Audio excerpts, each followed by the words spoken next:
Breaking news, China, nagpadala na ng pulutong na barko para hukayin ng gasolina. Ayon sa nakalap nating impormasyon, mahigit 50 barko na ng China ang namataang pumuposisyon sa Ayungin Shoal.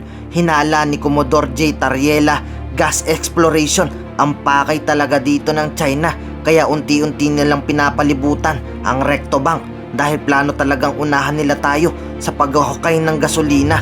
Commodore, sa pagtaya po at sa analysis ng Philippine Coast Guard, ano ho ba ang primary purpose ng mga yan at nagkalat na naman? Babanggit sa report, Cathy, hindi ba oil exploration ang pakay kaya nagkalat na naman yung mga yan? Sa aming pag-aanalisa, ang intention dito is to swarm a particular area and to take control of it. Kaya mahalaga nga sa pagtutulong-tulong ng Armed Forces of the Philippines at ng Philippine Coast Guard to expose the swarming activity ng China. Ano ho ang pruweba natin dito, Commodore, at ano po masasabi ninyo? Meron ho ba tayong kakayanan, Cathy, na gamitin na parang makinarya o technology ho para mapag-aralan kung totoong oil exploration yung ginagawa ng mga yan dyan, sir? Well, I cannot speculate the real intent of all these Chinese maritime militia. Ito pong nakita ninyong maraming vessel, ito po June 30 pa. Sa ngayon po ba nandun pa sila? Ano po nangyari matapos makita po ng ating mga otoridad? Paano po nyo gagawin yun? Paano nyo po sila paaalisin? Sa katutak ito, Cathy, O, tsaka, 48 yata di ba ito. sila yung mga, meron pa mga water cannon at kung ano-ano pa? Meron pa bantay, may China Coast Guard pa dyan sa labasan, Commodore, sir. Niliparan natin, pinapuntahan natin ang barko dahil alam niyo naman, ang China, they have always been conscious sa PR nila when it comes to this kind of activity sa West Philippine Sea.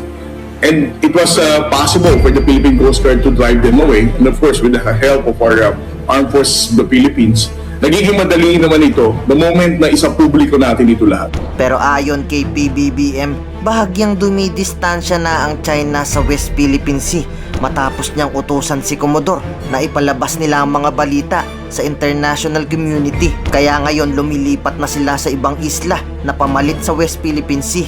Latest na report ay sinundan na lang.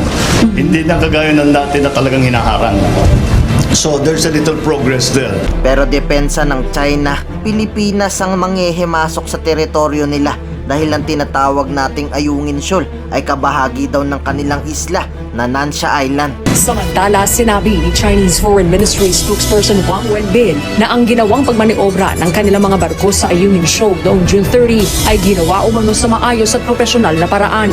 Iginiit din ito na ang Ayungin Shoal o Renai Reef ay bahagi ng Nansha Islands ng China, kaya ang mga barko ng Philippine Coast Guard umano ang pumasok sa kanilang teritoryo nang walang pahintulot. Ngayon, ikaw bilang Pilipino, ano ang masasabi mo at reaksyon sa balitang ito?